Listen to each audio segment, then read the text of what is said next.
Bendito y alabado sea el santo nombre de nuestro Señor Jesucristo, único digno de recibir toda la gloria, toda la honra, toda la alabanza, toda la adoración y toda la exaltación desde ahora y por los siglos de los siglos y hasta la eternidad. Amén. Mi alma alaba a su santo y bendito nombre. Soy el doctor Yisrael Goldman del Ministerio Maranata, evangelista, apologista, escatólogo, maestro de la palabra de Dios, siervo del Señor Jesucristo por voluntad de Dios y por la misericordia de mi amado Señor Jesucristo, desde Fort Walton Beach, Florida, Estados Unidos de América.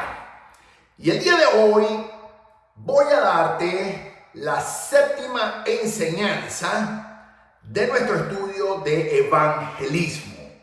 Y la voy a dejar ahí. Originalmente te había dicho 12, pero quiero empezar en mayo con un estudio nuevo, con la ayuda del Señor.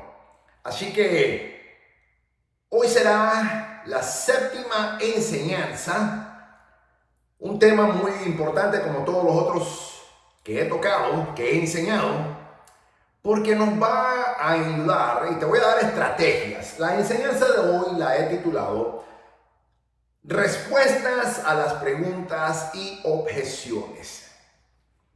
Y aquí esto es fundamental de que yo te ponga en perspectiva que la razón por la que las personas, los cristianos, no evangelizan es por temor. Número uno. Número dos, por desconocimiento. Pero aquí se juntan, aquí se unen ambas, el temor y el desconocimiento. Temor a que la gente no necesariamente debe ser rechazado, aunque esa fue la enseñanza anterior. Y sí, vamos a estar conscientes que la gente va a rechazar el evangelio. Pero el verdadero temor que la gente tiene es que no saben contestar preguntas y que no están preparados porque desconocen las escrituras y las objeciones que las personas presentan. Nunca se me va a olvidar la primera vez que yo fui como capellán, mejor dicho, yo no era el capellán, pero fui con un capellán a una prisión aquí en el estado de la Florida y fuimos a evangelizar a los prisioneros de la prisión. Y yo estaba más como observador porque estaba nuevecísimo en el evangelio y no conocía prácticamente nada. Y en ese entonces, con el que era mi pastor, él fue con el capellán y él era el que estaba evangelizando. Y yo observaba, oraba y callaba. Y nunca se me va a olvidar una pregunta que hizo este hombre, uno de los presos que estaba ahí. Y cuando se le presenta el evangelio y se le está evangelizando, él dijo: ¿cómo yo voy a creer en un Dios que ni siquiera le importó su propio hijo y lo entregó a la muerte? Si hizo eso con su propio hijo, ¿qué no hará conmigo? Dijo. Y por eso yo no creo en ese Dios. Yo me quedé sorprendido, anonadado.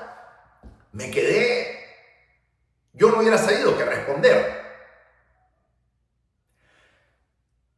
Y como esa pregunta, quiero que estés consciente de que la gente te va a hacer preguntas y también te va a presentar objeciones.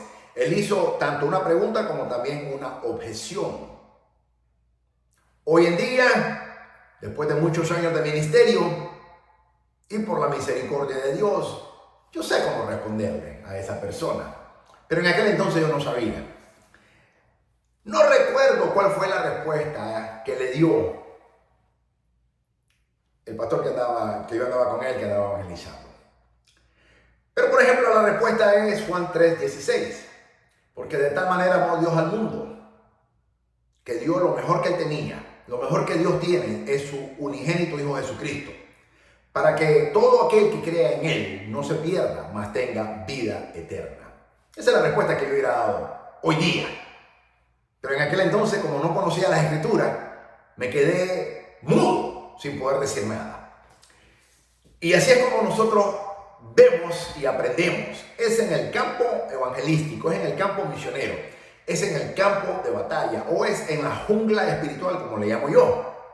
Y como yo siempre te he dicho, en la jungla el tigre es el que predomina de las acechanzas de Satanás, que anda como león rugiente buscando a quien dominar, pero sabemos en la vida real, un león nunca puede vencer a un tigre.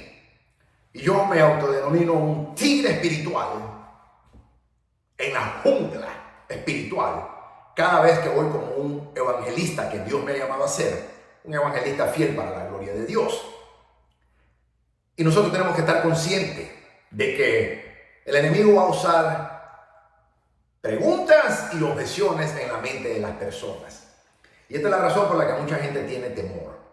Entonces, la enseñanza anterior te enseñé no tengas miedo al rechazo. Hoy en esta séptima enseñanza, que no es la última, pero la voy a detener aquí. Son 12, pero la voy a detener aquí. A menos que Dios me diga otra, pero yo quiero comenzar a enseñar un nuevo tema. Si Dios me habla, te daré una octava. Pero tengo que esperar en el Señor. Hoy en día te vengo a enseñar respuestas a las preguntas y objeciones. Y vamos a entrar en materia. Padre, en el nombre de Jesús, te damos la gloria. Te pido, Señor amado, que nos enseñe, Espíritu Santo, usted que es el maestro por excelencia, nos enseñe a ser evangelistas fieles a mí y a todos mis hermanos y hermanas que están ahora mismo estudiando estas enseñanzas del Ministerio Maranata en las plataformas sociales del Ministerio Maranata que presentamos semana a semana, Señor amado, para que usted se glorifique en la vida de ellos y que nosotros podamos ser siervos inútiles, instrumentos en tus manos para edificar a tu iglesia, al cuerpo de Cristo, a través del conocimiento y las enseñanzas que usted me ha permitido a mí aprender para enseñar a tu pueblo y edificar a tu iglesia. Te lo pedimos, Padre, en el nombre de Jesús. Amén. El día de hoy te estaré hablando y enseñando algunas preguntas y objeciones al Evangelio. Y quiero que sepas que siempre van a haber preguntas y objeciones al Evangelio. En otras palabras, las barreras que enfrentamos después de compartir el Evangelio. Y si has evangelizado mucho, sabrás que las personas sí tienen preguntas y también objeciones. Todo aquel hombre, toda aquella mujer que ha evangelizado, sabemos de que las personas, la gente en la calle, sí tiene preguntas y sí tienen objeciones. Preguntas acerca de lo que creemos y objeciones a lo que creemos. Repito, pregunta acerca de lo que creemos y objeciones a las cosas que creemos. La verdad es, en mi experiencia como evangelista, en la mayoría de los casos, las personas no se oponen y rechazan el Evangelio, pero sí presentan preguntas. Y una pregunta es una especie de una objeción. Pero cuando tú estudias marketing, no le tenemos miedo a las preguntas o a las objeciones. Al contrario, yo profesionalmente hablando, me encanta cuando alguien me da una objeción. Y yo soy un entrenador profesional. Yo entreno a la fuerza de venta. Yo entreno al personal para ser estratégicamente más efectivo en el marketing o en mercadotecnia, pues, como se conoce en español, en el marketing.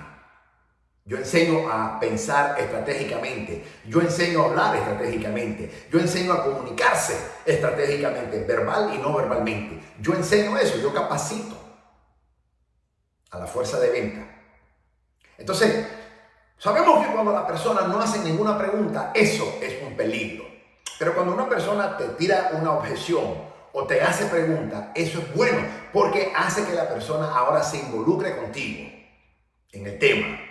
Y tú puedes educar, no imponer, sino educar con el conocimiento, y esa persona tendrá ahora herramientas para tomar una decisión educativa y le ayudamos en la toma de decisiones.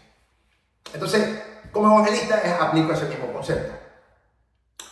Cuando las personas me hacen preguntas, yo analizo cuidadosamente las preguntas. Yo soy de los hombres Y personalmente yo soy de la persona que yo te voy a analizar absolutamente cada palabra que me des.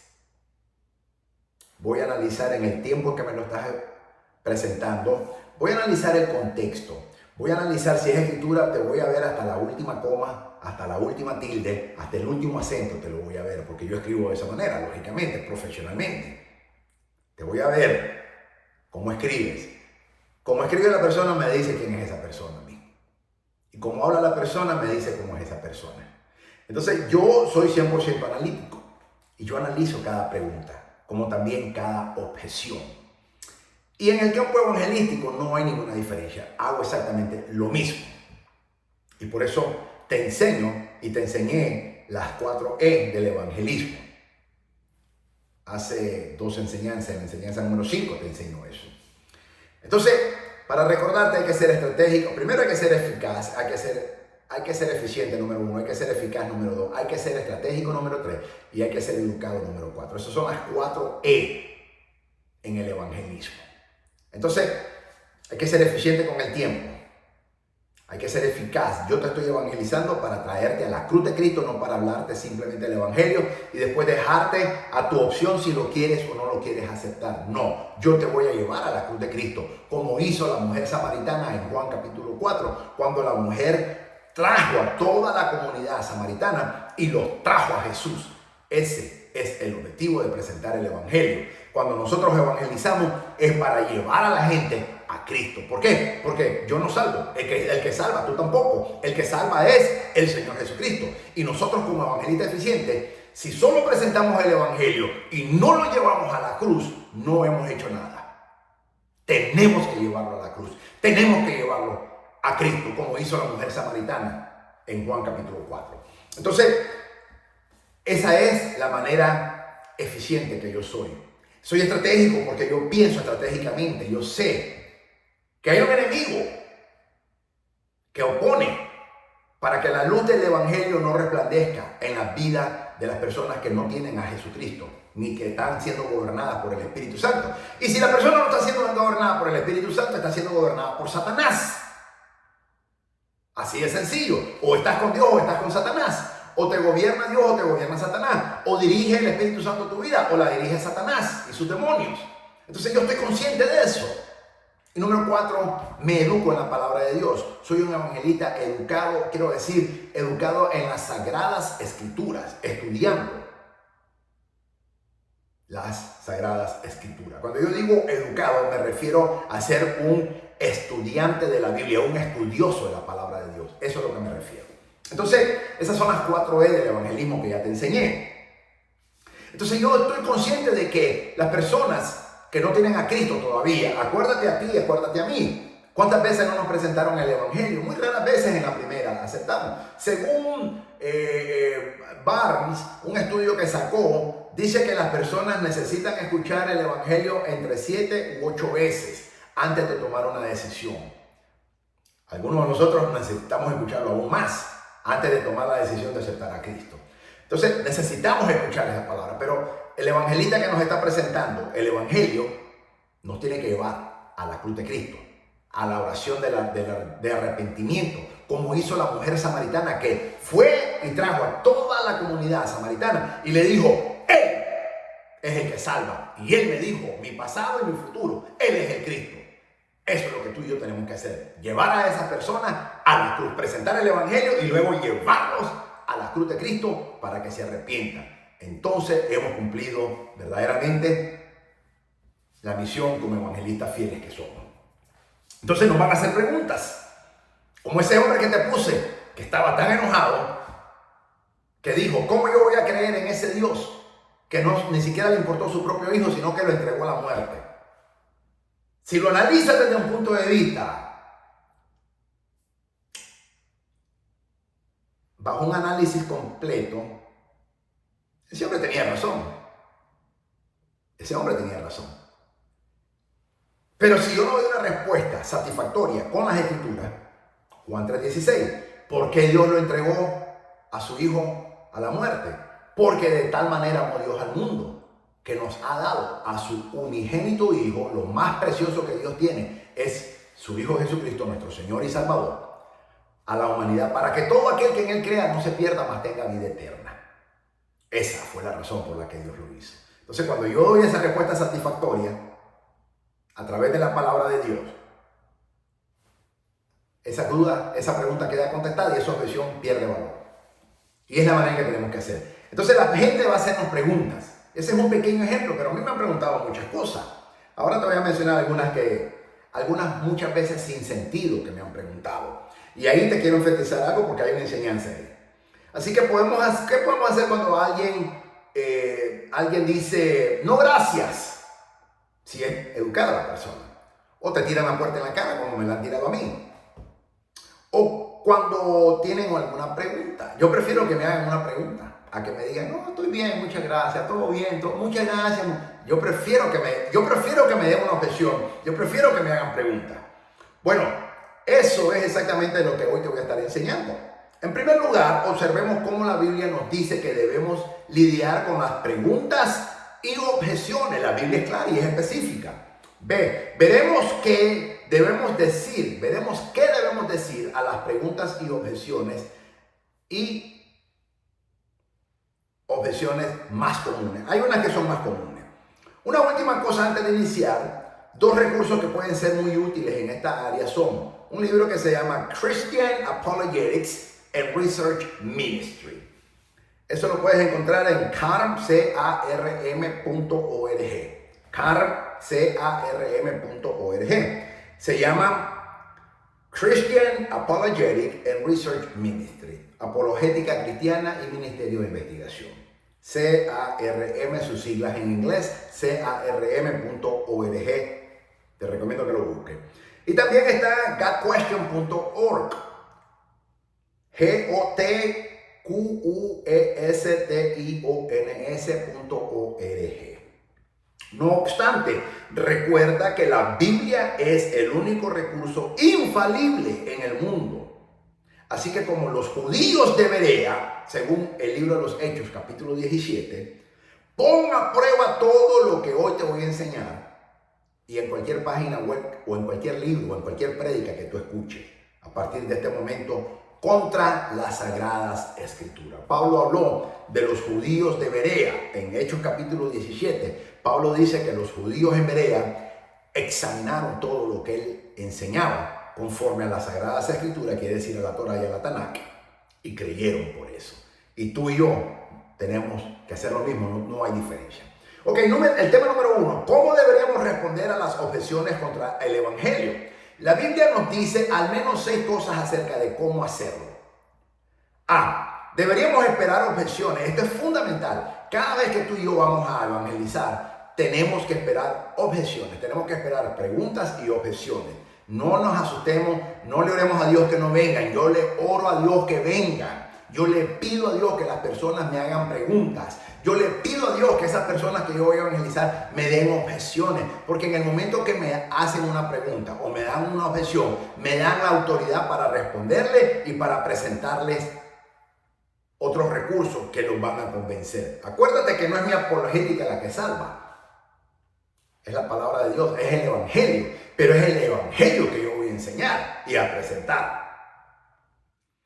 A menudo las personas no estarán de acuerdo con nosotros. Quiero que sepas eso. A menudo las personas no estarán de acuerdo con nosotros cuando compartamos nuestra fe. De hecho, algunas de ellas ni siquiera nos entenderán. La Biblia dice que debemos esperar esto, mis amados. Y fundamentalmente, no se trata de nosotros ni de nuestra explicación o de nuestra apologética. Se trata de que las personas no quieren al Señor, no quieren al Evangelio, porque están en pecado. Primera de Corintios capítulo 1, versículo 18 explica esto con un contraste. Dice así, porque la palabra de la cruz es locura a los que se pierden, pero a los que se salvan, esto es, a nosotros, es poder de Dios. La palabra de la cruz es locura para el mundo inconverso, para el mundo perverso, para el mundo incrédulo que no quiere nada del Señor Jesucristo, nada de Dios. Pero para los que hemos recibido ese hermoso, bello y bendito mensaje de salvación, el Evangelio, es poder de Dios, es vida eterna. En el capítulo 2 de la misma, 1 Corintios capítulo 2, versículo 14, Pablo continúa, pero el hombre natural no percibe las cosas que son del Espíritu de Dios, porque para él, para ella, tales cosas son locura, dice el apóstol Pablo, y no las puede entender, porque se han de discernir espiritualmente hablando. Aún en la misma iglesia, aún los mismos cristianos que tienen mente carnal o una mente mercantilista, que no es una mente espiritual, les cuesta entender la palabra de Dios. Y tienen 20, 30, 40, 50, 80 años en el evangelio, o mejor dicho, en la iglesia, no en el evangelio, en la iglesia. Son religiosos, pero la mente de ellos es carnal, es natural, no es espiritual. Por ende, no entienden las revelaciones de la palabra de Dios, porque para ellos no la van a ver si no la están viendo bajo el punto de vista o bajo una perspectiva espiritual. Esta era la realidad para Jesús, Pablo, Pedro y cada evangelista que ha vivido en tiempo bíblico y a través de la historia hasta el día de hoy.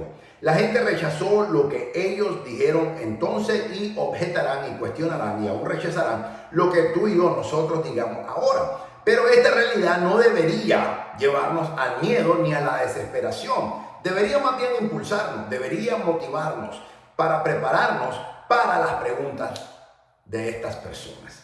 Mira lo que dice Primera de Pedro, capítulo 3, versículo 15. Ese es el principio en apologética cristiana. Cuando tú estudias apologética cristiana, y yo soy apologista por la misericordia de Dios y también soy escatólogo, pero en apologética cristiana, este es el fundamento de la apologética cristiana. Primera de Pedro 3:15 lo expresa a la perfección. Dice así: sino santificad a Dios el Señor en vuestros corazones y estad siempre preparados para presentar defensa, que esa es la palabra griega apología, de donde viene la apologética cristiana, con mansedumbre y reverencia ante todo el que los demande razón de la esperanza que hay en vosotros. Primera de Pedro, capítulo 3, versículo 15.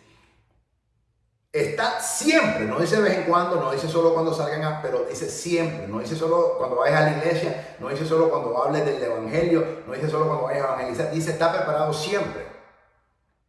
Y está siempre preparados para presentar defensa, ¿te das cuenta? Todos hemos sido llamados a ser apologistas, con mansedumbre y con reverencia, con mansedumbre hacia la gente y reverencia a la palabra de Dios.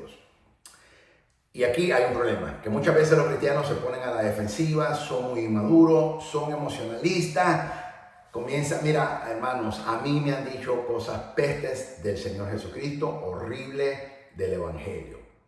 Pero yo no voy a entrar en debate porque esas son palabras necias. Y yo no voy a perder, como dice Pedro, que yo tengo que mantener y presentar mi defensa con mansedumbre y con reverencia. Y no voy a entrar en discusiones, ni mucho menos enojarme con la gente. Y muchos cristianos hacen eso y eso es un problema. Porque son emocionalistas, irracionales, emotivos.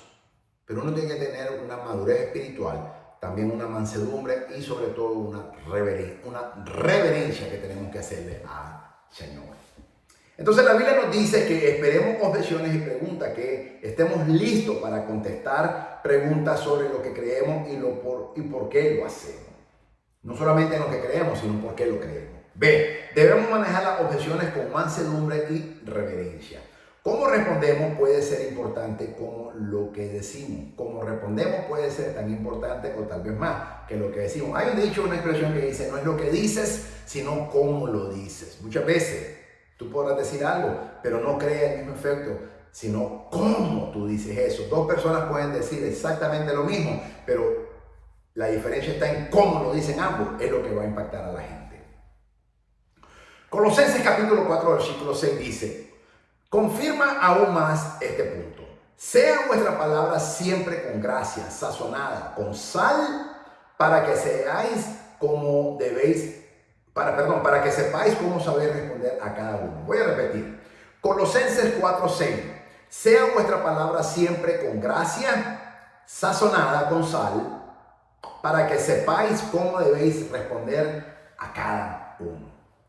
Tenemos que saber responder siempre con gracia, sazón. El sazón le da el sabor. Y aquí te voy a enseñar una estrategia que el Señor me ha enseñado. Tener sazón significa ponerle gusto.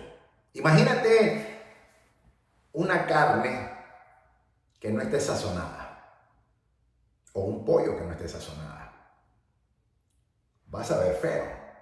Pero el sazón, ese sazonamiento que le dan, y hay hermanas excelentes cocineras, y también hermanos, hay muchos hermanos excelentes cocineros. Yo no sé cocinar, pero yo conozco hermanos que son excelentes cocineros, y no tienen que ser chefs, son excelentes cocineros. Y conozco hermanas que son excelentes cocineras también, y le dan ese sazón. Cuando presentes el evangelio, tú sí sabes cocinar, acuérdate, cuando estás sazonando esa carne, cuando estás sazonando ese pollo, y así presenta el evangelio, sazonado, con gracia. Y tú que sabes cocinar, sabes lo que te estoy diciendo. Y si no sabes cocinar, piensa en el sabor más delicioso que has comido, una carne o un pollo. Es porque venía bien cocinado, pero sobre todo bien sazonado. Entonces, sazonado con sal, para que sepáis cómo debe responder a cada uno.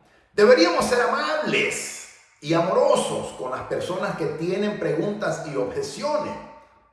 Siempre me sorprende el amor y la pasión de Pablo por los perdidos, según Romanos capítulo 9, versículo 3. Deberíamos tener ese mismo amor, tú y yo, por los incrédulos. Y esa es parte de la tarea que te dejo semanalmente. Ora a Dios que ponga amor en tu corazón por los perdidos. A pesar de que nuestra preparación y actitud son importantes, no pueden salvar a la gente. Acuérdate, tú y yo nos salvamos. El que salva se llama Jesucristo. Por eso tú y yo tenemos que llevarlos a la cruz, al Señor Jesucristo. Porque Él es el que salva. C. Recuerda el poder salvador de Dios que está en el Evangelio. El poder de salvación de Dios está en el Evangelio, no en nuestra apologética. En la manera en que tú y yo defendamos el evangelio no va para traer ninguna salvación, porque el poder de salvación de Dios está en el santo y bendito evangelio de nuestro Señor Jesucristo. Incluso si pudiéramos contestar todas las objeciones y todas las preguntas, las personas no creerían sin el Espíritu Santo. Es peligroso pensar que si fuésemos un poco mejor en la apologética y respondiéramos todas las preguntas, seríamos evangelistas más fructífero. Es muy peligroso pensar eso, porque entonces estás diciendo que por tu apologética la gente se salva. No es por mi apologética, es por el poder del evangelio, el poder de salvación que existe única y exclusivamente en el evangelio de nuestro Señor Jesucristo. El evangelio es lo que salva a la persona, no las respuestas a las preguntas. Recordemos Romanos 1:16, porque no me avergüenzo del evangelio, porque es poder de Dios para salvación a todo aquel que cree, al judío primeramente, porque el evangelio vino para nosotros los judíos primero, y también al griego o al gentil, que es posteriormente. Ahora bien, Dios nos usa específicamente, usa nuestras palabras para ayudar a derribar las barreras que podrían establecerse en los corazones y las mentes de las personas. Pero al final, nuestra esperanza debe estar en el poder de Dios y en su mensaje salvador en el santo y bendito evangelio de nuestro Señor Jesucristo. Josh McDowell, un famoso apologista cristiano, escribió el libro Más que un carpintero. Te lo recomiendo, es fascinante. Más que un carpintero. En su libro, McDowell escribe: en cuanto a la apologética, debemos buscar responder las preguntas de las personas tan honestamente como sea posible. Y luego dice, que es lo que yo te estoy diciendo también, conducirlos a la cruz. De nada te sirve presentar el evangelio, de nada te sirve contestar todas las preguntas, de nada te sirve de responder a todas las objeciones si al final no lo llevas a la cruz, al arrepentimiento, a Jesucristo. Ese es el objetivo culminante de todo evangelista fiel. Pero, ¿y si la gente hace preguntas ridículas? Realmente deberíamos de darle a cada pregunta la misma consideración y tiempo. Esto me lleva a mi próximo punto. D. A veces no deberíamos responder una pregunta de inmediato. Randy Newman realizó un estudio acerca de cómo el Señor Jesucristo respondía a las preguntas y descubrió que más de la mitad de las veces el Señor Jesús no respondía de inmediato. Es más, la mayoría de las veces Jesucristo, nuestro amado Señor, respondía ¿con qué? No con una respuesta, sino con una pregunta. Eso es muy típico judío. En el judaísmo, y este es el lado judío de nuestro Señor Jesucristo, ¿ok? Acuérdate que el judío no era, el Señor Jesucristo es 100% judío, 100% judío, no era gentil, ¿ok? Así como los apóstoles, 100% judío. Entonces, en el judaísmo tenemos eso. Nosotros los judíos siempre te vamos a responder una pregunta con otra pregunta. Y el Señor Jesucristo nunca fue la excepción, como todo buen judío que él era. Cuando se le preguntó a Jesús acerca de los impuestos en Mateo capítulo 22, versículo 20, él respondió, ¿de quién es esta imagen y la inscripción? Él no dio una respuesta, sino que él respondió con otra pregunta. Y la gente respondió, de César. Entonces, ¿qué dijo? Entonces dar a César lo que es de César y dar a Dios lo que es de Dios. Pero él respondió primero con una pregunta. Y de nuevo en Marcos capítulo 10, versículo 18, cuando el joven rico preguntó cómo conseguir la vida eterna, Jesús responde con una pregunta. ¿Por qué me llamas bueno? Acuérdate que este joven rico se quería congraciar con el Señor Jesucristo y le dijo, maestro bueno, ¿qué debo hacer para ganar la vida eterna? Y el Señor Jesucristo no le dio la respuesta. Le contestó con una pregunta y le hizo, ¿por qué me llamas bueno? Bueno solo hay uno, Dios Padre. Y después le hizo otra pregunta. ¿Sabes las leyes? ¿Qué dicen las leyes? Y él le dijo, he practicado eso desde mi juventud, no lo he hecho. Y le volvió a contestar con otra pregunta. Entonces, tengo curiosidad, obviamente, ¿por qué? Tienes que tener curiosidad, ¿por qué el Señor Jesucristo respondía a menudo con preguntas? Ya te dije, primero es una práctica judía, los judíos respondemos una pregunta con otra pregunta. Pero hay otra razón. Creo que porque en ocasiones las personas hacen preguntas, pero realmente no les importa la respuesta. Acuérdate que muchas de las preguntas que le hacían los fariseos al Señor Jesucristo no era para que les importaba la respuesta que les iba a dar, es porque lo estaban tentando y querían buscar una ocasión como hacerlo caer. Deberíamos ser exigentes a la hora de responder a las objeciones y las preguntas, porque a veces son una cortina de humo que desvía la atención de las verdaderas necesidades de las personas a las que estamos evangelizando. Muchas veces te vas a encontrar con preguntas u objeciones que no son nada más ni nada menos que cortinas de humo, disfraces. Por ejemplo, cuando la gente comienza a hacer preguntas sobre si Adán y Eva tenían ombligo, a mí me han hecho preguntas, pero Adán y Eva tenían ombligo. Y yo le respondo con un poco sazonado. Cuando la gente me dice, ok, pero Adán y Eva tenían ombligo. Y yo le digo, fíjate que nunca los conocí, porque si los hubiera conocido, le digo, déjame ver tu ombligo. Y ahí me doy cuenta. Entonces, qué lástima, ¿no? Y se ríen. ¿Ok? Entonces no me voy a poner de religioso, no. Yo te voy a poner el sazón, ese sazón que va a sazonar. Y te voy a hablar con gracia. Y la gente comienza a reírse. O también me dicen, otra pregunta que me han hecho a menudo es,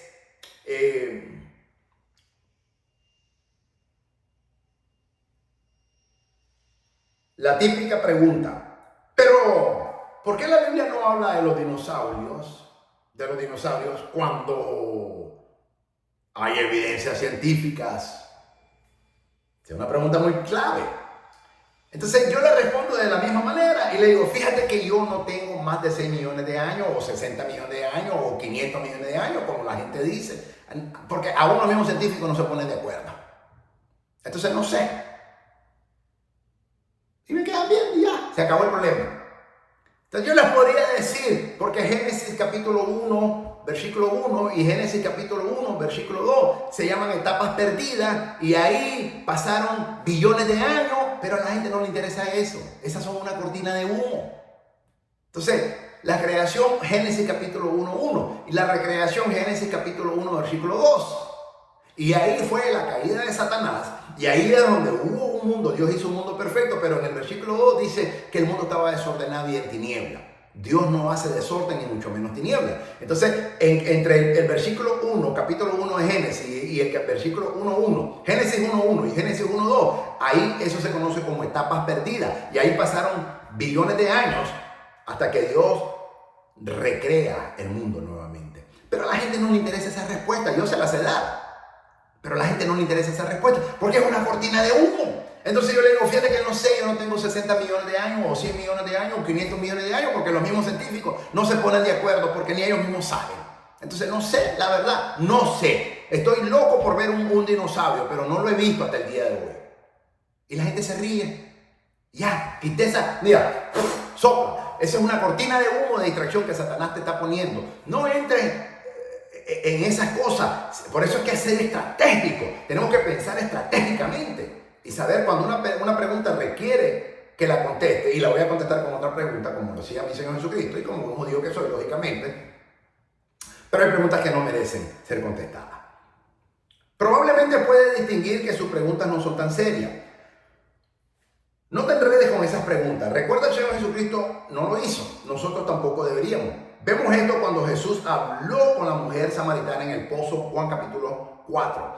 Comenzando en el versículo 16, cuando él comenzó a tomar la conversación de manera más personal, la mujer samaritana comenzó a hablar sobre debates de la larga data o disputa entre los judíos y los samaritanos. ¿Qué le dijo la mujer? ¿Cómo tú siendo judío estás hablando conmigo y me estás pidiendo agua cuando los judíos y los samaritanos no nos llevamos? Entonces Jesús no se puso a decir, es verdad, nosotros tenemos tremenda cosa contra ustedes los samaritanos porque son un montón de hijos del diablo que se hacen, porque no eran gentiles, eran en realidad judíos. Por eso le llaman a padre Abraham y a Jacob le llaman padre.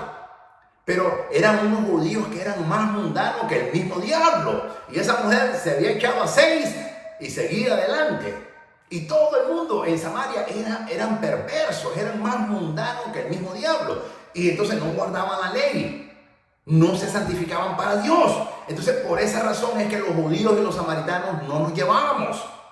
Entonces Jesucristo no entró en debate diciendo eso, sino que el Señor tomó la conversación personal, que ella comenzó a hablar sobre esos debates, y Jesús amablemente abordó su pregunta, pero la superó para llegar al asunto en cuestión, que era viviendo una vida pecaminosa perdida. Estaba en fornicación esa mujer. Hermanos, hermanas, deberíamos pedirle a Dios sabiduría para saber cuándo no deberíamos enfocarnos en una pregunta capciosa y cuándo debemos abordar brevemente y avanzar en la conversación. ¿Alguna vez te han hecho una pregunta sobre el Evangelio que parecía más una salida que una verdadera pregunta? A mí me la han hecho inmensamente. Nunca se me olvida cuando yo comencé a evangelizar, que el Señor me comenzó a mandar a una sección, me dijo, te voy a mandar a la hora pico. La hora pico era viernes y sábado, comenzando a las 12 de la noche hasta las 3 de la mañana y a veces hasta las 4 de la mañana, en una zona en donde el alcohol, la droga, el crack, la cocaína, la heroína, la prostitución, la homosexualidad, el crimen no faltaba. Y todos los días amanecía gente muerta por puñalada o por sobredosis. Y me acuerdo que en una ocasión yo estaba evangelizando, uno de esos días que yo ya iba solo, y un hombre comienza a hablarme, a hacerme preguntas. Y en ese momento, mis amados, me habló el Espíritu Santo y me dijo así: no lo escuches porque te está entreteniendo, porque ahora mismo te están robando el carro, te están robando tu carro. Ve, sal corriendo y ve a tu carro, que eso es lo que está haciendo ahora mismo, hermano. Y yo dejé a ese hombre hablando porque lo que me estaba era entreteniendo. Y me acuerdo que yo llegué y le dije, te reprendo, Satanás, en el nombre de Jesús. Y esos ladrones se fueron corriendo inmediatamente, mis amados. Entonces, eso mismo me dijo el Espíritu Santo. Te estoy hablando de la vida real. Esto no es un libro que yo leí. Esto es la vida real que yo he evangelizado. Era un sábado de la medianoche, como a las 2 de la mañana, me estaban robando mi carro y el hombre me estaba entreteniendo haciendo preguntas y yo, como era un novato, quería contestarle la pregunta según yo para llegarle, pero hoy en día yo ya sé que esas son cortinas de humo, son preguntas necias que no necesito responder. Y tú tienes que aprender lo mismo y te lo estoy enseñando por eso. Mira lo que dice Proverbios capítulo 26, versículo 4 al 5. Nunca respondas al necio de acuerdo con su necedad, para que no seas tú también como él. Responde al necio como merece su necedad, para que no se estime sabio en su propia opinión. Yo le respondí a ese necio como se lo merecía, dejándolo hablando solo y siguiendo, porque el Señor, el Espíritu Santo, me habló y me dijo, no lo escuches, te está entreteniendo porque te están robando ahora mismo tu carro. Ve ahora mismo a tu carro que te lo están robando. Entonces, Proverbios 26, capítulo 26, versículo 4 al 5. Nunca respondas al necio de acuerdo con su necedad. Si un necio me habla a mí Con necedad yo no le puedo hablar finamente, mis amados. No, yo simplemente lo ignoro y lo dejo hablando porque de lo contrario yo me vuelvo necio como él o él. Para que no sea yo también contado como necio. Responde al necio como merece su necedad para que no se estime sabio él o ella en su propia opinión. Siempre deberíamos estar listos para jugar tanto ofensiva como defensivamente. Cuando tú miras los juegos de fútbol o soccer, como se le llama aquí en Estados Unidos, que en realidad es fútbol, hay jugadores que juegan a la ofensiva, esos son los que están delante, y hay jugadores que juegan a la defensiva.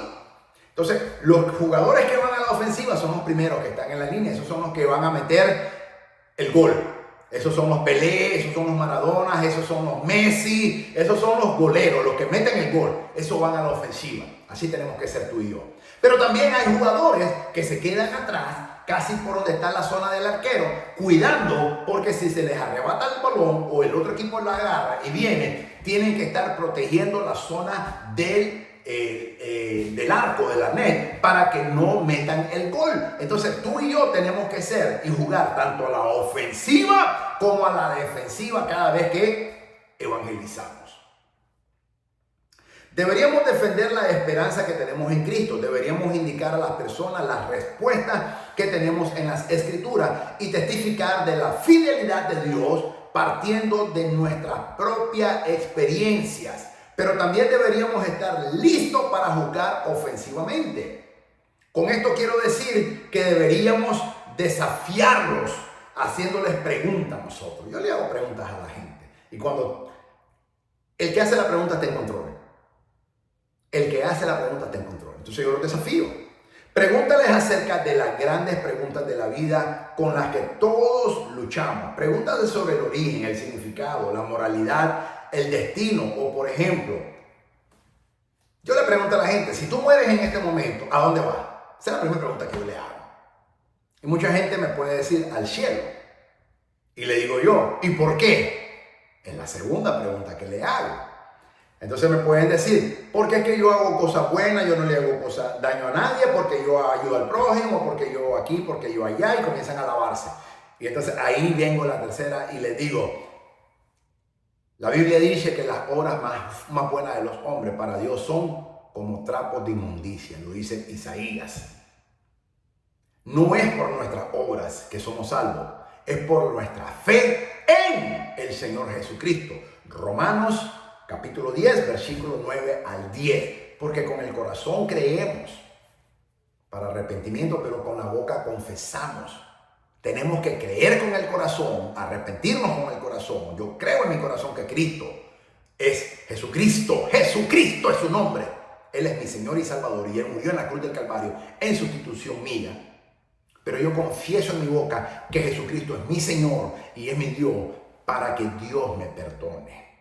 Entonces, si yo hago eso, entonces soy salvo. Y si me mantengo en la salvación, confiando en el Señor, siéndole fiel a Dios, entonces soy verdaderamente salvo, dice la palabra. La palabra dice que los hijos de Dios somos aquellos hombres y mujeres que somos guiados por el Espíritu Santo. Eso es vital. Porque muchas veces nuestras vidas no son guiadas por el Espíritu Santo, sino por nuestro razonamiento o por nuestras emociones. Y cuando estamos en ese proceso, tenemos que doblar rodillas, tirarnos al piso, pedirle perdón a Dios y decirle, perdóname, Señor, guíeme usted, Espíritu Santo, en esta situación. No es lo que yo creo, no es lo que yo sé, no es lo que yo siento, es lo que usted me diga. Guíeme usted a hacer esto según tu santa y perfecta voluntad y yo lo haré, porque es necesario que yo mengüe, pero que usted crezca en mí, Señor, como dijo Juan el Bautista. Eso somos los verdaderos hijos de Dios. Entonces, son preguntas y yo los desafío. ¿De dónde venimos? Del mono. ¿Vendrás tú? Yo no. Yo vengo de Dios. Dios me creó a través de Adán. ¿Por qué estamos aquí en este mundo? No lo sé. Estamos aquí para adorar a Dios, para servir a Dios y para propagar su santidad, su evangelio, sus bondades a las naciones. ¿De dónde viene lo bueno y lo malo? Esa es bastante fácil. La gente sabe por lo general que lo bueno viene de Dios, lo malo viene de Satanás, pero a veces te quieren cuestionar eso. O la más clave, como la que yo hago. Si tú mueres ahora mismo, o sea, ¿qué pasa cuando morimos? Si tú mueres ahora mismo, ¿a dónde vas?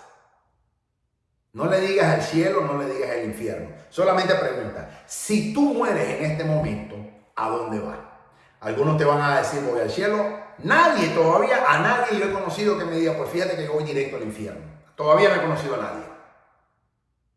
Porque qué bueno, si me dijera eso, es tremendo candidato de salvación. Entonces, todo el mundo me responde, yo voy al cielo. Otros te pueden decir, no lo sé. Algunos cuantos católicos me han dicho al purgatorio. Bueno, son respuestas que nos dan oportunidad para expresar el verdadero evangelio. Pero hasta el día de hoy, yo a nadie he conocido que me diga, yo si muero ahora mismo, yo voy directito al infierno. Yo no he conocido a nadie y creo que tampoco tú. Porque todo el mundo cree que va al cielo. O la gente te dice, no lo sé. Otros te dicen, no hay vida después de la muerte. Entonces no voy a ningún lado.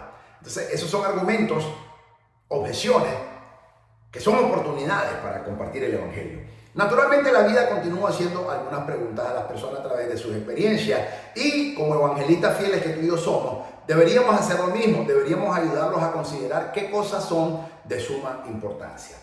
F. Si alguien te hace una pregunta que no sabes cómo responder, está bien decir, no lo sé.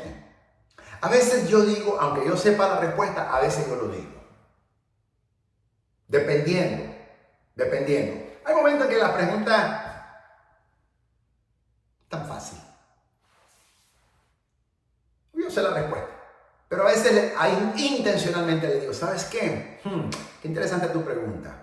¿Sabes qué? No estoy seguro. Pero ¿sabes qué? Te la quiero responder.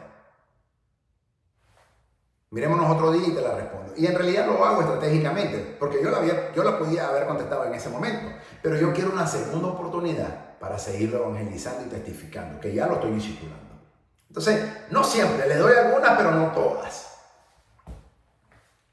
Si alguien te pregunta algo o no lo sabe, está bien, aunque tú no lo sepas. Es más, es mejor decir la verdad, no lo sé, a decir algo que es mentira, que después la persona te va a decir, tú me dijiste esto y eso es una absoluta mentira, porque esto es la verdad.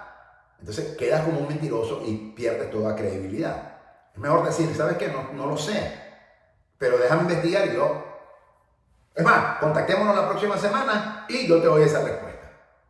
Es mejor decir eso. Tú no estás obligado a saberlo todo. Si alguien te pregunta algo que no sabe, esto te recomiendo hacer. Número 1, escribe la pregunta. Número 2, investígala. Y número 3, vuelve a reunirte con esa persona y le das la respuesta. Y dile, mira, ¿por qué no nos reunimos la próxima semana? ¿Qué te parece a esta misma hora? Y yo te traigo la respuesta. La voy a investigar. Y la persona te va a decir, ok, esa es una oportunidad que te estás tú creando para seguir compartiendo el evangelio.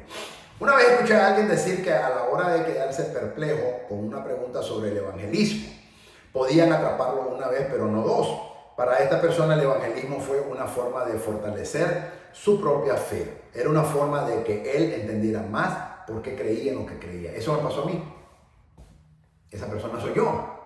Cuando ese hombre en la prisión, por primera vez que yo voy a evangelizar a una prisión, iba con cierto miedo, para serte sincero. Nunca, imagínate, una prisión no es nada agradable. Y estar con un preso, tampoco lo es, sinceramente hablando, humanamente hablando. Entonces, cuando ese hombre, no me la preguntó a mí, pero yo estaba al lado, y digo, ¿cómo yo voy a creer en ese Dios que no le importó su propio hijo, sino que le entregó a la muerte? Esa pregunta cambió todo en mí. Gracias a Dios por esa pregunta, porque esa pregunta me hizo ver el evangelismo a otro nivel. Y a Dios le doy la gloria, que ahora soy lo que soy a través de esa pregunta, que yo me quedé perplejo. Algunas preguntas, algunas objeciones específicas y su respuesta. En esta sección no abordaré todas las objeciones, hay demasiadas que pueden llegar a enfrentar. En cambio, abordaré algunas de las objeciones más comunes que enfrentamos cuando estamos evangelizando. El punto de pasar por esto no es darle respuesta a cada pregunta, ese no es el objetivo. Es para ilustrar cómo responder cada pregunta. No estoy seguro de lo que alguna vez tú te sientas completamente preparado para manejar todas las preguntas posibles. Yo no me siento todo el tiempo preparado. Incluso un doctorado en divinidad, o un doctorado en teología o un doctorado en ministerio. Yo soy doctor en ministerio, yo tengo mi doctorado en ministerio. Y eso no me hace sentirme a mí capaz de creerme que me puedo responder todas las preguntas. Puedo contestar la mayoría, pero no todas. No todas. Pero eso es bueno porque nos da una oportunidad de seguir en establecer una comunicación y volverles a presentar el Evangelio en una segunda oportunidad. Entonces es mejor a veces. Ok, el objetivo es ayudar a la gente a superar los obstáculos que obstaculizan su fe. Repito, el objetivo es ayudar a las personas a poder superar los obstáculos que obstaculizan su fe. El objetivo es ayudar a otros para crecer en su fe y crecer en tu ayuda. Además, esto no es un curso de apologética, esto es evangelismo. Pero hay un seminario básico que en otro día, si Dios me lo dice, yo te lo daré. Un seminario, un estudio de apologética. Como apologista yo lo preparé y lo tengo. Pero cuando Dios me lo diga, lo haré. Posiblemente ese sea, no sé, voy a orarle a Dios. Esas son 7 semanas. Y es importante que todo evangelista sea apologista también. Porque así como el evangelismo es el que salva, la apologética explica muchas cosas. La apologética cristiana. Y a mí el Señor me ha dado ese privilegio de ser tanto evangelista como también apologista para la gloria de Dios. Así que vamos a orarle al Señor para ver si el Señor me lo pone y me habla para enseñarte ese estudio de apologética, que son 7 enseñanzas. Ok, objeción común número 1. ¿Cómo puedes creer que la Biblia es verdadera? ¿No fue la Biblia solamente un libro escrito por hombres? Una pregunta con mucho valor. Con mucho valor. Sí, claro, la Biblia fue escrita por hombres. Claro que sí, aproximadamente 40 hombres. 33 en el Antiguo Testamento. 32 en el Antiguo Testamento, 8 en el Nuevo Testamento. Total, 40. Sí, fue escrita por hombre. Entonces, no la escribió Dios. No la escribió Dios. La escribieron hombres, 40 hombres. Pero fue inspirada por Dios. Esos hombres fueron inspirados por Dios. Eso es otra cosa. Pero ¿no es la Biblia escrita por hombres? Claro que sí. Hombres la escribieron. 40 hombres aproximadamente escribieron la Biblia. Entonces, cuando tú le dices eso, no hay más punto de discusión. Pero hay gente que dice, no, la escribió Dios, que fue Dios quien la escribió, que no fue el hombre. Pero en realidad fueron hombres las que la escribieron, 40. Entonces, cuando tú dices, sí, fueron, y le dices 32 en el Antiguo Testamento y 8 confirmados, hay uno que es anónimo, que es el autor del libro de los Hebreos. Creemos que es Pablo, pero no está confirmado. Posiblemente pueden ser 9. Pero hay 8 en el Nuevo Testamento, 8 New Beginning, Nuevo Comienzo, Nuevo Testamento. Y 32 en el Antiguo Testamento. Confirmados, pero posiblemente podrían haber más. Ok, esa es una forma de responder. Mira lo que dice 2 Timoteo capítulo 3, versículo 17. Toda la escritura, incluye Nuevo y Antiguo Testamento. Toda escritura es inspirada por Dios y útil para enseñar y para redarguir y para corregir, para instruir en justicia. El apóstol Pablo escribe en 2 Timoteo capítulo 3, versículo 16. Toda la escritura, Antiguo y Nuevo Testamento, es inspirada por Dios a hombres que recibieron el mensaje de Dios y útil para enseñar, para redarguir, para corregir, para instruir en justicia. Segunda de Pedro capítulo 1, versículo 20 al 21 dice así. Entendiendo primero esto, que ninguna profecía de las Escrituras es de interpretación propia, porque nunca la profecía fue traído por voluntad humana, sino que los santos hombres de Dios hablaron siendo inspirados por el Espíritu Santo. Entonces, la Biblia sí fue escrita por hombres, aproximadamente 40, pero inspirada por el Espíritu Santo o inspirada por Dios. Y estas son las escrituras que tú tienes que manejar. La Biblia no es un libro que una persona podría escribir, aunque quisiera. Son 66 libros escritos por 40 escritores humanos, autores humanos diferentes, durante más de 1500 años, que atravesaron 10 periodos de civilización que abarcan 3 continentes, todo escrito en perfecta armonía. Entonces, el principio hermenéutico número 1 es que la Biblia interpreta la Biblia. No es el hombre que la interpreta. El principio hermenéutico número 2 es que la Biblia carece de error. Tiene 0 margen de error. Principio hermenéutico número 3, la Biblia nunca se contradice. Y cuando hemos estudiado hermenéutica, sabemos estos principios hermenéuticos. Siempre la palabra de Dios está en armonía. Explicar todo parte de esto sería una forma de responder la pregunta, pero también hay otra manera de responder a la pregunta y es haciendo una pregunta, como lo hacía el Señor Jesucristo. Preguntaría, ¿no es posible que la Biblia sea verdadera? Entonces cuando la gente dice, pero es que yo no creo en Dios, yo les pregunto, qué interesante. Dime, ¿por qué no crees en Dios? ¿Qué te hace no creer en Dios? O cuando la gente te dice, es que Dios no existe, cuando te dicen los ateos. Yo le digo, me da curiosidad saber, ¿qué evidencias tú tienes para demostrar que Dios no existe? O cuando la gente te dice, los agnósticos, es que yo no sé si verdaderamente Dios existe o no existe. Entonces la pregunta es, qué interesante tu punto. Dime, ¿qué es lo que te hace dudar que Dios existe? O dime, ¿qué es lo que te hace dudar que Dios no existe? Y ahí lo desarmas. Entonces, es fascinante contestar una pregunta con otra pregunta. Haría esto para que reconozcamos la posibilidad de que hay que tener razón. Intentaré llevarlo al quizá. Me gustaría que se entregaran con la idea antes de tratar de convencerlo. Pero yo aprecio. Por eso es que tenemos que darle gracia y reverencia. ¿Sabes qué? Gracias por esa pregunta. Yo le digo a hacer a la gente, ¿qué pregunta más interesante? Gracias por hacerme esa pregunta. Eso me dice que verdaderamente estás interesado en conocer más.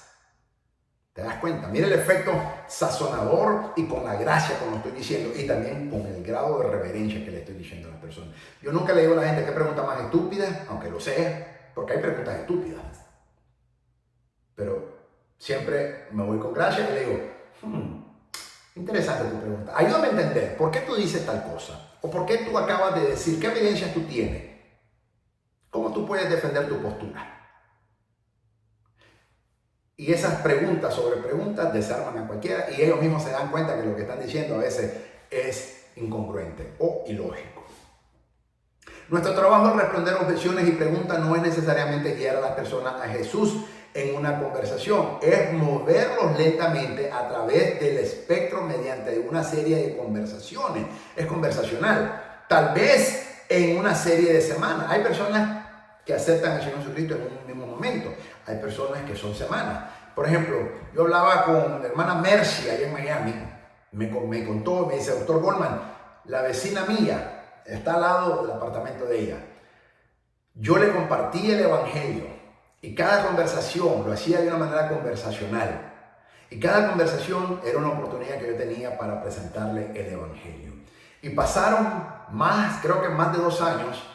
Si no recuerdo muy mal, o sea, si recuerdo bien, creo que pasaron más de 2 años, me dijo ella, pasaron más de 2 años hasta el día que esa mujer aceptó a Jesucristo. Entonces no todo el mundo va a aceptar en ese mismo día. Y así como la hermana Mercy en Miami me dio ese testimonio para la gloria de Dios, fascinante. Imagínate, ella estuvo testificándole a esta vecina de ella más de 2 años hasta que esta mujer un día le entregó su corazón a Cristo y la llevó a la cruz del Calvario. Pero mientras tanto ella estaba fielmente compartiendo el evangelio y también orando por esa alma. Y un día Dios la salvó porque el que salva es Dios. Entonces, eso es muy importante que tenemos que tener, de que no siempre, yo siempre trato de llevar a las personas al evangelio, a la salvación. Pero no siempre lo hago. Hay momentos en que es una oportunidad que no están preparados. Nadie está preparado. La gente te dice, es que yo no estoy preparado para recibir el evangelio. Perfecto, porque si estuvieras preparado, quiere decir que vives una vida sin pecado. Y la Biblia dice, sea Dios veraz y todo hombre mentiroso. Dice que todos hemos pecado y caído de la gracia de Dios. Entonces tú y yo somos pecadores. Entonces perfecto, porque el evangelio se trajo para los pecadores como tú y yo. O sea que tú eres el candidato perfecto para aceptar al Señor Jesucristo y a su santo evangelio. Arrepiéntete ahora mismo y oremos ahora mismo. Y ya. Y mucha gente me dice, amén. Ok. Y ahí mismo aceptan al Señor y tú ves cómo los toca. Entonces, no desaprovechen la oportunidad. Llévalo a la cruz. Yo siempre digo, llévalo a la cruz. Pero no siempre. Estadísticamente no todo es 100%. No todo va a ser de primera vez. Como la hermana Mercy, que pasó más de 2 años evangelizando a su vecina. Pero al final la trajo a los pies de Cristo. Y yo conozco personas que se han pasado meses, a veces años. Entonces, lo importante por eso es que tenemos que ser evangelistas fieles a Dios. y seguir llevando ese mensaje, seguir orando por esas personas y seguir evangelizando en cada oportunidad, conversacionalmente presentar el evangelio. Ok, mis amados, algunos hechos rápidos acerca de la Biblia. Hay más de 5.000 manuscritos griegos del Nuevo Testamento existentes hoy, que es mucho más que los escritos de los grandes filósofos griegos como Aristóteles, como César, como Homero combinados. Y la consistencia interna es superior al 99%. ¿Por qué? Porque nada en estadística es 100%. ¿Okay? Entonces, la mayoría de los eruditos coinciden en que fueron escritos en el siglo I de nuestra era, lo cual es importante porque eso significa que muchas de esas personas estuvieron vivas durante de la vida terrenal de nuestro Señor Jesucristo y pudieron haber refutado los escritos y no lo hicieron. ¿Por qué? Porque estaba en lo correcto. La historicidad de los nombres y lugares en la Biblia, las excavaciones arqueológicas, por eso es que tenemos que ser investigadores e investigar. Las excavaciones arqueológicas continúan demostrando los relatos históricos de las cosas bíblicas. Pregunta 2. ¿Qué pasa con el problema del mal? ¿Cómo podría un Dios bueno permitir el mal? Esa es una pregunta muy clave que hace mucha gente. ¿Cómo Dios entonces permitió que Satanás existiera? Si Dios sabía que iba a caer y que iba a causar tanto mal, ¿por qué Dios lo permitió? ¿Por qué Dios no lo eliminó? A mí me la han hecho esa pregunta y estoy seguro que a lo mejor a ti también. Bueno, porque es bien sencillo. Primero reconoce humildemente que hay mucho dolor, sufrimiento y maldad. Es cierto, hay mucho dolor, mucho crimen, mucha maldad, mucho pecado en este mundo, lo cual no es voluntad de Dios. También puede ser útil pedirles que expliquen un poco más acerca del mal que tienen en mente. Explícame qué concepto, cómo tú defines el mal. Ahora deja que ellos hablen. Escúchalo con atención para determinar qué es exactamente lo que les molesta tanto. Eso es lo que yo quiero descubrir. ¿Qué es lo que les molesta tanto a ellos? ¿Hay algunas experiencias específicas que hayas sufrido personalmente? Tal vez hayan lidiado con el abuso, la adicción, la violencia familiar, o tal vez han sido asistidos en demasiados funerales. Tal vez el padre murió, la madre murió cuando eran niños, tal vez el esposo murió, tal vez la esposa murió. Y eso ha traído raíz de amargura a la gente, porque yo conozco muchos cristianos que lamentablemente se han ido del evangelio porque alguien en su familia murió y ellos le pidieron a Dios que no se lo llevara y se fue. Y entonces, como Dios no lo sanó, ellos se enojan y se van. Pero es que Dios no está obligado a sanar a nadie. Además, ya Dios estableció el tiempo de vida de todos los seres humanos. Ese simplemente el tiempo llegó. Y si murió por un accidente, ¿cómo Dios no lo pudo cuidar? Amados, si esa persona era cristiana y murió en un accidente, la pregunta que nos tenemos que hacer es, ¿tiene culpa Dios?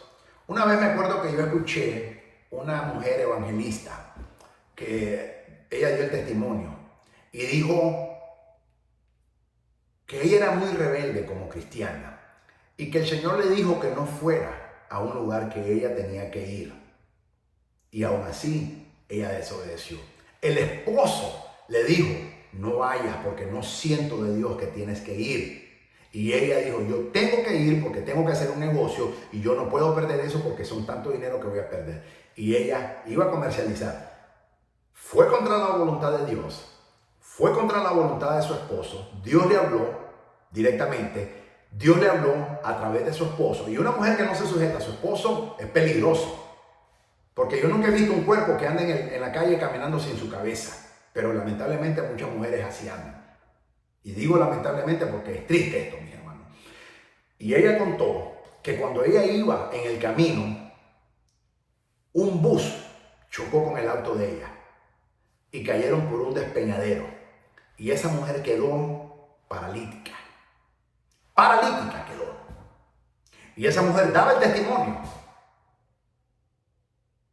Y ella había reconocido que por su desobediencia había quedado de esa manera. Pero sin embargo Dios tuvo misericordia de ella. Y dicen que llegó un famoso doctor francés a dar una cátedra a su país. Y que le dijeron, tenemos un caso de esta persona y queremos ver si usted la puede operar. Y ese famoso doctor dijo, yo le puedo restaurar toda su columna vertebral, todos los huesos de sus vértebras, yo la puedo reparar. Pero yo no soy Dios para hacerla caminar. Solo Dios la puede hacer caminar. Y le dijeron, no importa, por favor hágalo. Y el hermano que era el doctor anestesiólogo era un cristiano. Y él dijo, yo no voy a cobrar ni un peso, ni un dólar, ni un centavo, con la condición de que me dejen filmar todo esto para yo después presentarlo como un testimonio de lo que Dios sabe hacer. Y lo aceptaron. Y el hermano lo iba grabando. Y él mostró el procedimiento médico cuando este famoso cirujano comenzó a poner a reparar cada una de las columnas vertebrales, de las piezas de la columna vertebral, y la volvió a armar, que estaban desbaratadas. Y aún así, él dijo, yo ya hice mi trabajo, ahora le toca a Dios hacer el de él. Y pasó el tiempo. La mujer operada, la columna restaurada, la columna vertebral 100% restaurada, y pasó un tiempo. Y un día Dios tuvo misericordia de esa mujer cuando se arrepintió de corazón, y Dios la hizo caminar otra vez. Esa mujer renunció a su comercio, su empresa, y se hizo una evangelista. Y ella estaba dando el testimonio ahí. Hijo, y de ese día yo escucho todo lo que Dios me dice, y yo escucho todo lo que mi esposo me dice. Qué importante es que la mujer esté bajo autoridad. Y la mujer, así como el hombre tiene que estar bajo la autoridad de Cristo. Cristo es la cabeza de nosotros los hombres. Nosotros los hombres somos la cabeza de nuestras esposas. Y una esposa que no se sujeta a la cabeza, que es su esposo, cristiano, lógicamente, si no es cristiano no se puede, porque imagínate. Pero una mujer cristiana que no se sujeta a su autoridad, que es su esposo, mucho menos que se sujete a Dios. Si no se sujeta a su esposo, que lo ve siendo un hombre cristiano y que está llevando una vida cristiana delante de Dios, mucho menos que se sujete a Dios, que no ve. Y esa mujer dio tremendo testimonio a Dios. Y estaban las evidencias científicas de todo el proceso, las fotos, cómo quedó ella, desde cuando la sacaron, la rescataron en el despeñadero, cómo salió puro lodo, desbaratada, pura sangre, y cómo después mostraron cómo su columna vertebral había quedado desbaratada y por eso había quedado paralítica. Y cómo Dios después mandó a este médico que restaurara, rectificó toda la columna vertebral, pusieron algunas partes porque el hueso se había desbaratado, tuvieron que hacer algunas artificiales. Y luego como Dios, después de un tiempo, cuando esa mujer se arrepintió verdaderamente, Dios la hizo caminar. Y esa mujer le pidió que si Dios la hacía caminar, ella iba a renunciar a todo, e iba a ser una evangelista, llevar el evangelio a todo el mundo, y que le iba a obedecer siempre a Dios y a su esposo. ¿Y sabes qué? Así lo hizo. Yo conocí a esa mujer. No voy a dar el nombre porque ella no me da autorización de darlo, pero ella es una mujer que ha dado ese testimonio en muchos lugares, tal vez tú lo has escuchado. Y esto, mis amados, nos enseña grandes principios. Entonces muchas veces los cristianos tienen accidentes, cosas que pasan, pero no es culpa de Dios, es porque no consultaron con Dios tal vez, o no obedecieron a Dios, o no obedecieron a su cabeza. A veces los hombres tenemos que escuchar a Dios, pero a veces los hombres tenemos que escuchar, quiero decir los hombres casados, a sus esposas, porque puede ser que Dios nos hable a través de sus esposas, como le dijo el Señor a Abraham, escucha a tu mujer Sara, le dijo cuando le dijo Sara, deshazte de Ismael y de la criada. Y Abraham no quería, y Dios le habló a Abraham y le dijo, escucha a tu mujer, y haz lo que tu mujer te está diciendo. Y muchas veces los hombres tenemos que escuchar a Dios a través de las esposas que tenemos, o de nuestra prometida o novia. Y es importante. Entonces, muchas veces hay accidentes que pasan, pero es porque no consultamos a Dios, o no lo obedecimos a Dios, o no le decimos a nuestra cabeza. Y eso es muy importante, o a nuestro cónyuge que Dios está usando. Entonces, mis amados, esos son ejemplos. Ahora, si es un hombre o una mujer que no tiene a Dios, ¿qué puede esperar? Está fuera de la protección de Dios. Pero yo estoy enfocándonos a cristiano. Y si es que murió, Dios tiene determinado el tiempo para cada ser humano. Y Dios, a menos que sea como el rey Ezequías, que le dijo a Isaías que le iba a añadir 15 años más porque él había hecho lo justo delante de Dios. Pero ya una vez que Dios establece el tiempo, es ese tiempo. Entonces, vas a encontrar gente que se ha molestado porque sus padres murieron temprano. Su papá, su mamá, su hijo, su hija, su esposo, su esposa.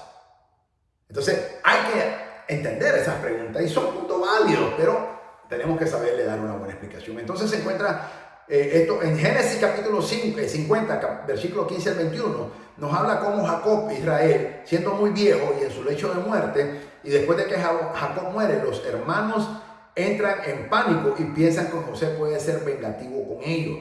Escucha este pasaje. Viendo los hermanos de José que su padre era muerto, dijeron, quizá nos aborrecerá José y nos dará el pago de todo el mal que le hicimos. Y enviaron a decir a José, tu padre mandó antes de su muerte, diciendo, así diréis a José, te ruego que perdones ahora la maldad de tus hermanos y su pecado, porque mal te trataron. Por tanto, ahora te rogamos que perdones la maldad de los siervos del Dios de tu padre. Y José lloró mientras hablaban. Vinieron también viendo a sus hermanos y se postraron delante de él y dijeron, henos aquí por siervos tuyos.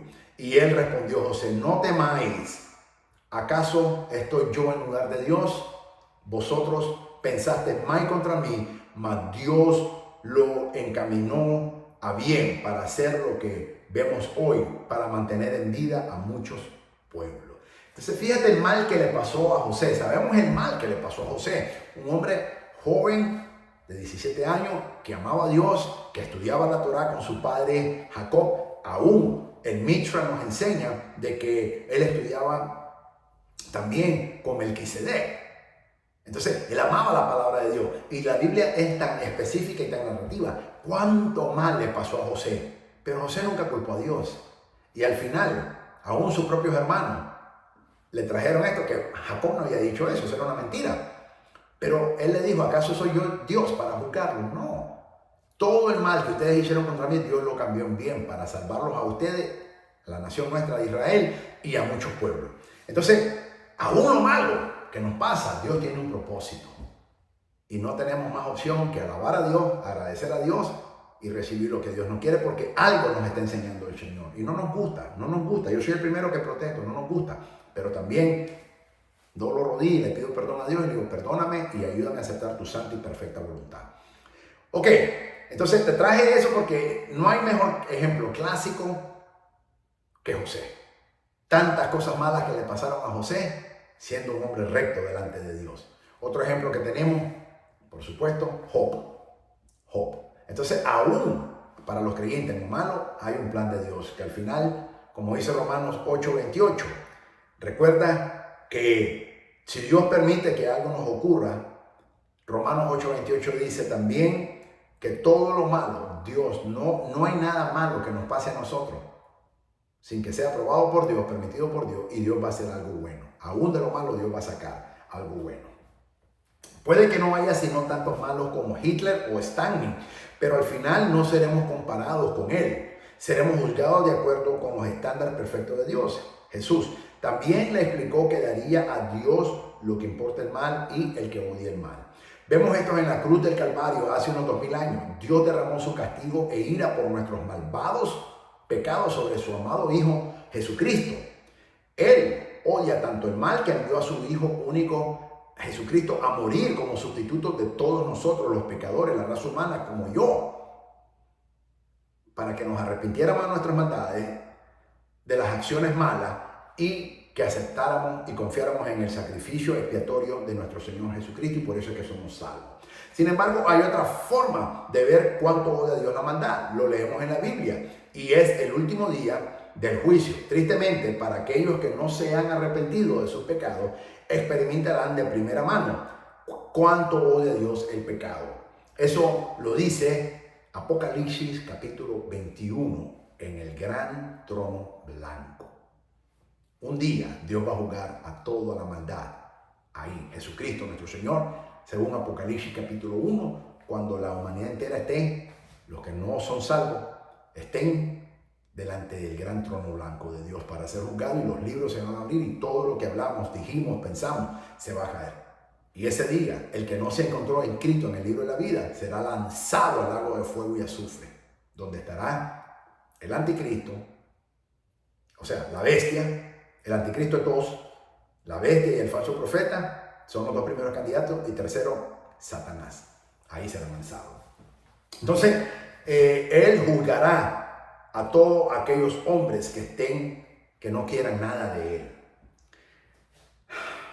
Eso aparece entre el final de Apocalipsis capítulo 20, al final de los 1000 años viene en realidad el gran trono blanco. cuando terminan los 1000 años de reinado del Señor Jesucristo, Apocalipsis capítulo 20, al final de los 1000 años empieza lo que es, antes de entrar a la eternidad, viene el gran trono blanco, se termina el 7º milenio, antes de entrar al 8º milenio, que es el infinito, eternidad, viene el gran trono blanco, todo el que no se encuentra en el libro de la vida será lanzado al lago de fuego y azufre. Entonces, para la última mención me gustaría trabajar esto en conjunto como una clase. ¿Qué dirías si alguien te pregunta, ¿cómo sabe que Dios existe? ¿Puedes probarme que Dios existe? Los ateos usan mucho esa pregunta. Claro que podemos hacerlo, claro que sí. El simple hecho de que tú y yo estamos vivos es una gracia de Dios. No porque la teoría del Bang, la explosión fuera, pero la pregunta es, ¿quién causó la explosión? Dios. Cuando Dios habló, causó esa explosión. Entonces, todos estos, especialmente estos ateos, te hablan de la explosión del del Bang Explosion, de la teoría del Bang y todo eso. Pero la pregunta es, sí, sabemos que es una explosión, pero la pregunta es, ¿quién causó esa explosión? Dios. Así que sí, Dios existe. Dios no existe. Entonces, ¿cómo tú puedes probar que Dios no existe? Y no te lo pueden probar. No te lo pueden probar. Pero esto no es una clase de apologética. No puedo probarlo. Pero adivina qué, nadie puede probar que Dios no existe tampoco. Dios es espíritu. No es físico para mostrarlo. Pero así como también yo físicamente no te lo puedo probar, ¿puedes tú probarme que físicamente Dios no existe? Y la respuesta es no pueden tampoco. Entonces, esto es muy importante. Y 2 Corintios 5:7, Pablo escribe, porque por fe andamos, no por vista. Pero esto no es una fe ciega, hermanos. La evidencia de un Dios creador es abrumadora. 3 evidencias que son flagrantes y obvias para cada ser humano son. Número 1, la creación. Salmo capítulo 19:1, Romanos 1:18-32. La creación misma indica que existe un creador. La creación fue creada. ¿Por quién? Por un creador. Sin un Dios creador eterno, omnipotente, ¿quién podría haber creado el sol, la luna, la tierra, los océanos, el universo, las estrellas? Nadie, solo Dios. 2. Bien, y la gran explosión que te estaba hablando, ¿quién la creó? ¿Quién creó las cosas que se juntaron? ¿Y quién la hizo explotar? Fue Dios. 3. Filosofía 101. Algo no puede venir de la nada. La nada no puede crear algo. Repito, filosofía 101 o básica. Algo no puede venir de la nada. La nada no puede crear algo. Entonces, a veces tenemos que contestar de una manera filosófica.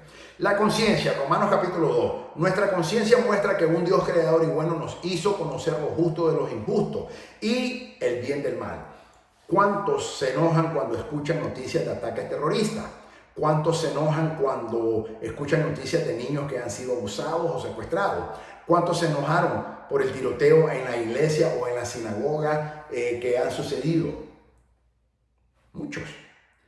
C. Siempre vuelve a Jesucristo. O 3. Jesús fue una persona histórica real que caminó por la tierra. No hay duda al respecto. Nadie puede negar. Los judíos mismos sabemos que sí existió. Nadie puede negar que Jesús no existió. Jesús realmente murió en una cruz a manos de Poncio Pilato hace unos 2000 años de nuevo. No hay duda al respecto. Está comprobado. ¿Y qué hay de las declaraciones y los milagros de Jesús? ¿Qué pasa con el hecho de que más de 500 testigos presenciales vieron a Jesús en un estado resucitado? ¿Qué hay de la religión cristiana que siguió inmediatamente y continúa actualmente de casi 2000 años después? ¿Qué hay de más de 2 billones de personas que confiesan ser cristianas en todo el mundo? Todas esas son evidencias, son 3 evidencias que tenemos. En conclusión, no tenga miedo de las preguntas u objeciones. Eso es exactamente lo que Satanás quiere, atemorizarnos o distraernos. Son cortinas de humo. Sóplalas, apártalas. Y enfócate en lo que te tienes que enfocar. Tenemos que ser enfocados. Sé honesto, sé humilde, sé gracioso, sé reverente, sé respetuoso. Si no sabes la respuesta, sé honesto y dilo, no lo sé, pero yo la voy a investigar y me voy a contactar contigo y eso te da una nueva oportunidad para evangelizarlo. Otro versículo que me consuela mucho es Isaías 55, versículo 8 al 9. Porque mis pensamientos no son vuestros pensamientos, ni vuestros caminos mis caminos, dijo el Señor. Como son más altos los cielos que la tierra, así son mis caminos más altos que vuestros caminos. y mis pensamientos más que vuestros pensamientos. Tarea, sigue orando, orad sin cesar, sigue buscando oportunidades para evangelizar, comparte el evangelio. De esa manera, mis amados, he llegado a esta enseñanza número 7, respuestas a las preguntas y objeciones. Te di estrategias de comunicación, cómo contestarlas sin necesidad de entrar en pánico, nerviosismo, que no te dé taquicardia, que no te ataque el corazón, que no te dé pánico de miedo, nada de eso, ataque de miedo, nada de eso. Con gracia, con palabras sazonadas, con mansedumbre, con reverencia y con honestidad. Nos vamos a ganar para la gloria de Dios. En el nombre de Jesucristo. De esa manera quiero orar. Padre, en el nombre de Jesús, gracias por el privilegio que me has dado de enseñar una vez más esta enseñanza y de esa manera edificar a tomado cuerpo, al cuerpo de Cristo, tomada iglesia. Yo te pido que estas enseñanzas sean de bendición, de edificación, de exhortación a tomada iglesia para que salgan a evangelizar y a ganar almas para Cristo, cumpliendo el mandato divino de Mateo 28, versículo 18 al 20, que se conoce como la Gran Comisión, Señor amado. Te lo pedimos, Señor, en el nombre de Jesucristo. Amén. Soy el doctor Israel Goldman del Ministerio Maranatha desde Fort Walton Beach, Florida, Estados Unidos de América. Siervo del Señor Jesucristo. Apologista, evangelista, escatólogo y maestro de la palabra de Dios, por la misericordia de Dios y para la gloria de Dios y para la edificación de su amada iglesia. Que el Señor te bendiga, que el Señor te guarde, que el Señor resplandezca su santo, divino, poderoso rostro sobre tu vida.